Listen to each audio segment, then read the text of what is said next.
हरे कृष्णा।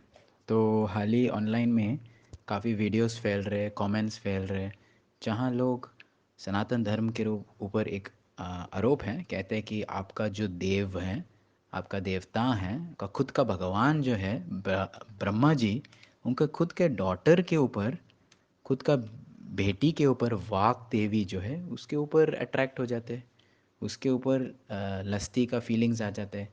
तो कैसे आपका सनातन धर्म है जी, बहुत गंदा धर्म है, ऐसा कहते हैं लोग।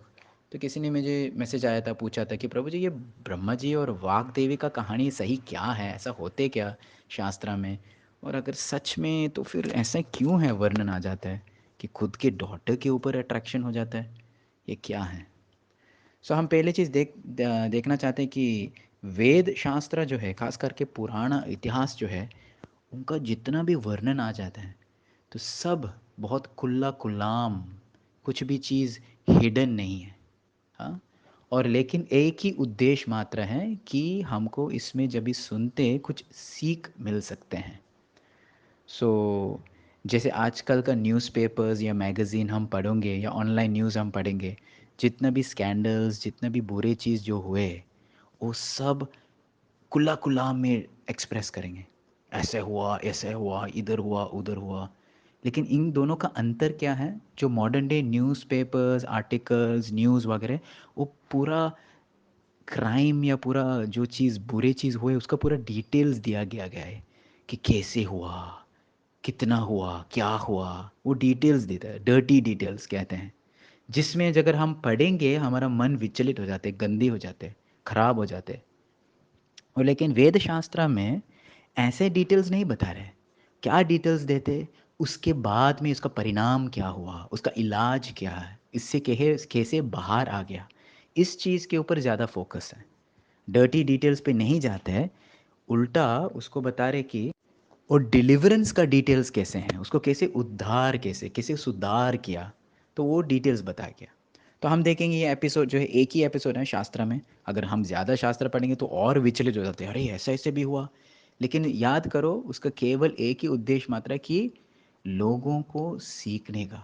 तो देखो, हम यहाँ पे देखेंगे ब्रह्मा जी हैं जो पूरा सृष्टि का कर्ता है, भगवान का नाभि से उत्पन्न है, भगवान का नाभि से प्रकट हुए। और ब्रह्मा जी जो है इज़ द क्रिएटर हैं, पूरा सृष्टि का इंजीनियर है पहले, जो सारी चीज़ को फिक्स करते हैं।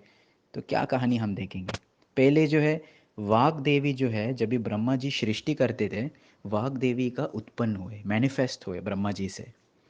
तो कुछ लोग बोलते हैं नहीं नहीं नहीं, वो उनका बेटी नहीं है, उनका पत्नी है, बेटी नहीं है। लेकिन हम देखेंगे श्रीमद् भागवतम तीसरा स्कंद 12वां अध्याय और 28वां श्लोक है, उसमें दुहितरम का शब्द यूज़ किया, वाचम दुहितरम तन्वीम।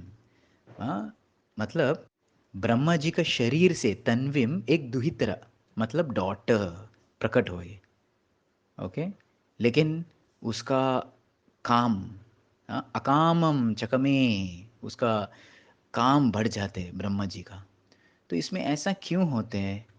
हाँ, तो स्टोरी ऐसे कि ब्रह्मा जी इतना कामुक हो गया वाक देवी के, उन्होंने सोच लिया कि अरे उसको प्राप्त करना। लेकिन ऐसा वर्णन आ जाते हैं कि वाक देवी जो है बिल्कुल इंटरेस्ट नहीं है, वो दूर जाते हैं। तो ये सीन जब भी देखते हैं, ब्रह्मा जी का अलग अलग पुत्र हैं जो पहले से उत्पन्न हुए, अलग अलग ऋषि मुनि हो, जैसे मारीच हो, ये सब अंगीरा मुनि, अलग अलग जो पुत्र हैं, उन्होंने प्रार्थना करने लगे, हे भगवंत कृपा कीजिए, हमारा पिताजी जो है कुछ सुबुद्धि दे दीजिए, उन्होंने क्या कार्य कर रहे हैं।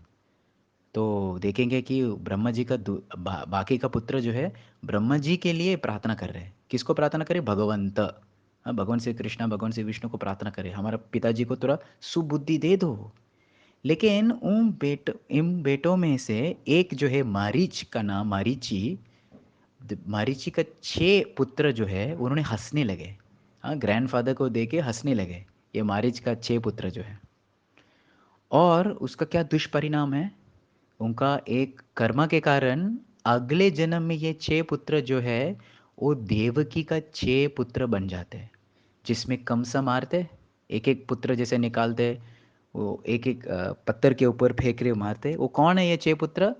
ये जो है 6 पुत्र मारीची का, जब ये लोग प्रजापति ब्रह्मा के ऊपर ये घटना जब भी हुआ, ये सीन जब भी हुआ, उन्होंने हंसने लगे। ये अपराध है। मतलब इसमें भी हम सीख सकते हैं कि भले ब्रह्मा जी कुछ गलती चीज़ कर रहे हैं, लेकिन गलती तो किसी का सबका होता ही है, लेकिन हंसना नहीं चाहिए, उसमें मजाक नहीं उड़ाने का। ये लोग ने मजाक उड़ाया तो तुरंत एक अपराध बन जाता है, और इसके कारण अगला जन्म वो लोग ऐसा बन जाते हैं, ऐसा होना वाले हैं। तो धीरे धीरे हम देखें क्या हुआ। ब्रह्मा जी इस बुरा सोच के बाहर आ गया, और तुरंत उन्होंने इस विचार त्याग किया और भगवान का शरण लिया, और भगवान का तपस्या, वो प्रार्थना, वो सब शुरू करने लगे। तो हम देखेंगे इसमें क्या सीखना चाहिए, ऐसा क्यों घटना, ऐसा क्यों परिस्थिति बताया हमको। हम देखेंगे खास करके जो ये श्रीमद् भागवतम का जो श्लोका मैंने बताया, तीसरा स्कंद 12वां अध्याय 28वां श्लोक, अगर हम देखेंगे, श्रील प्रभुपाद ने बहुत सुंदर तात्पर्य रेखा कि ये क्या देखना चाहिए हमको, क्या दर्शन है हमारे जीवन में। काम, लस्ट जो है, सोचो मत ये छोटी चीज़ है। बड़े बड़े देवताओं को भी, जैसे ब्रह्मादि, उसके काम के अंदर वश हो सकते हैं। तो सोचो मत कि हम काम से मुक्त हैं या हम काम से परे हैं, ऐसा नहीं है। बहुत ही डेंजर है। जैसे दूसरी जगह पे श्रीमद् भागवतम एक ये 9वां स्कंद 19वां अध्याय 17वां श्लोक, 9, 19, 17 बहुत इंपॉर्टेंट है। इसमें एक श्लोक आता है जहाँ बता रहे, मात्र स्वस्रा दुहित्रा वा न विविक्ता सानो भवेत, बलवान इंद्रियग्रामो विद्वांसम अपि कर्षति।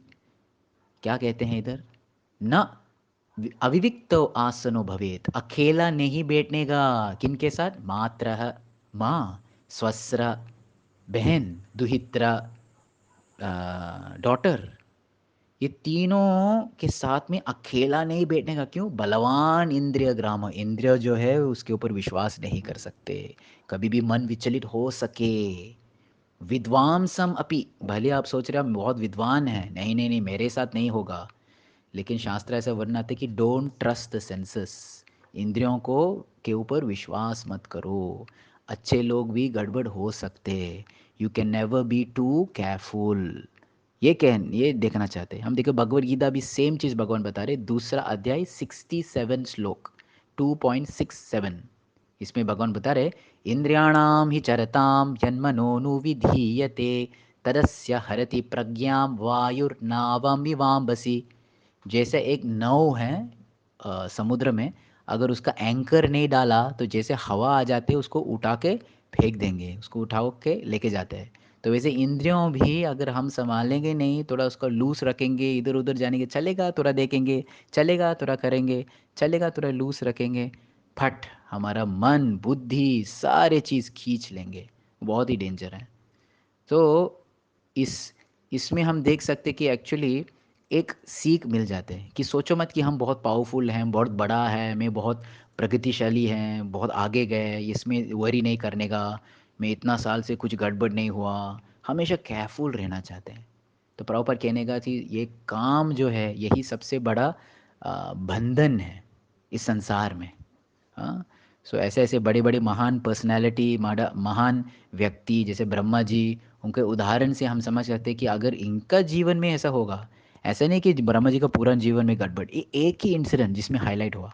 ब्रह्मा जी का बहुत सारे इंसिडेंट जहाँ वो भगवान का शरण लिया, बहुत शुद्ध हैं, वो सब है, लेकिन साथ साथ में ये इंसिडेंट में क्यों हाईलाइट किया, क्योंकि देखना चाहते हैं कि हम कभी भी ज़्यादा केयरफुल, ऐसा सोचो मत कि मैं ज़्यादा केयरफुल है, नहीं नहीं नहीं, हमेशा ज़्यादा केयरफुल रहना चाहते हैं। इसके साथ साथ में भी हम याद कर सकते हैं, इंद्र का भी ऐसे हुआ जब ये अहिल्या का लीला हुआ था। तो इंद्र अहिल्या को देख के बहुत कामुक हो गया, बहुत आसक्ति हो गया, तो इंद्र उसको संभोग करने का प्रयास कर रहे हैं। तो इसमें गौतम ऋषि समझ आते हैं। गौतम ऋषि देखा, गौतम ऋषि ने श्राप दिया कि इंद्र आप इतना कामुक हैं, चलो आपका शरीर में पूरा योनि से भरे हुए, सोचो, हाँ, इंद्र का शरीर में पूरा योनि से भरे हुए, क्योंकि आप इतना कामुक हैं। फिर इंद्रा ने माफ़ी मांगा, हे गौतम ऋषि मैं बाहर कैसे जाऊँ, ऐसे लोग देखेंगे भी, क्या सोचेंगे मेरे बारे में, प्लीज़ प्लीज़ आपका श्राप जो है चेंज कीजिए। जो गौतम ऋषि ने बोले ठीक है ठीक है ठीक है, आपका शरीर में योनि से भरे हुए नहीं, आपका शरीर में पूरा आँख से भरे हुए। सो इसलिए उसका नाम है शटाक्ष, शटाक्षी। उसका हर जगह में सहस्र अक्ष, इंद्र का नाम। सो ऐसा बहुत सारे अनेक अनेक स्टोरीज आते हैं शास्त्र में। बट द मेन थिंग, ऐसा क्यों देखा दे, ऐसा क्यों बता रहे कि एक एग्जाम्पल सेट करना। जब भी हम पढ़ेंगे हम समझ आते हैं। साथ साथ में वो बोलते हैं कि ब्रह्मा जी को क्रिटिसाइज नहीं करना, उसको निंदा नहीं करना। देखो ये जो 6 पुत्र मारीची का, उनको निंदा किया, उसका अपराध मिला। तो जब भी ऐसे ऐसे सीन्स हैं हम अप्रिशिएट कर सकते कि देख हमारा वेद शास्त्र जो है एकदम खुला कुल्लाम सारी चीज़ बताई है। कुछ चीज़ छुपने का नहीं है। कभी कभी कुछ लोग सोचते हैं कि नहीं नहीं केवल अच्छे चीज़ दिखाएंगे तो लोग अप्रिशिएट हो जाते, नहीं। कभी कभी जो डिफ़िकल्ट संकट बुरे चीज़ उसको भी प्रस्तुत करना। जैसे हमारा समाज है, इस्कॉन समाज है, तो कुछ कुछ चीज़ अच्छे हुआ वही हम बताएंगे। कभी कभी कुछ गड़बड़ भी होते वो भी लोग पता है। इसमें हम कुछ छुपाने का चीज़ नहीं है, क्योंकि होते ही है। इस भौतिक संसार इतना कठिन है इसको पार करने का। तो हम हमेशा केयरफुल, सावधान रहना चाहिए। कितना स्ट्रिक्ट हमको प्रैक्टिस करना चाहिए। तो यही है ब्रह्मा जी और वाक देवी का कहानी है। इसमें कुछ शर्म करने का चीज़ नहीं है, इसमें कुछ छुपाने का चीज़ नहीं है। ये वास्तव है, ये रियलिटी है। अभी हम ये पढ़ोगे ये शास्त्र में, हमको समझ आते कि ब्रह्मा जी को निंदा नहीं करने का। ब्रह्मा जी शुद्ध भक्त है भगवान का, लेकिन गड़बड़ जब भी होते उसके बाद क्या हुआ, वो भगवान का शरण लिया और एकदम इसका थॉट भी त्याग किया। हम ऐसा नहीं कि दोबारा देखें कि कहीं पे भी शास्त्र में दोबारा गलती किया ब्रह्मा, ऐसा नहीं है। सो एक लेसन है, एक चूक है, एक मिस्टेक है, जहाँ ब्रह्मा जी पूरा इम्प्रूव हो जाते हैं। हमारा जीवन ऐसा नहीं है, हम बार बार मिस्टेक करते हैं, बराबर। सो इसमें हम अच्छा सीख मिल सकते हैं और अप्रिशिएशन भी कर सकते हैं वेद शास्त्र का। और निंदा नहीं करना चाहिए, और साथ ही साथ इसमें इंस्पिरेशन लेना चाहिए कि भाई मुझे भी बहुत सावधानी से केयरफुली से प्रैक्टिस करना चाहिए। हरे कृष्ण।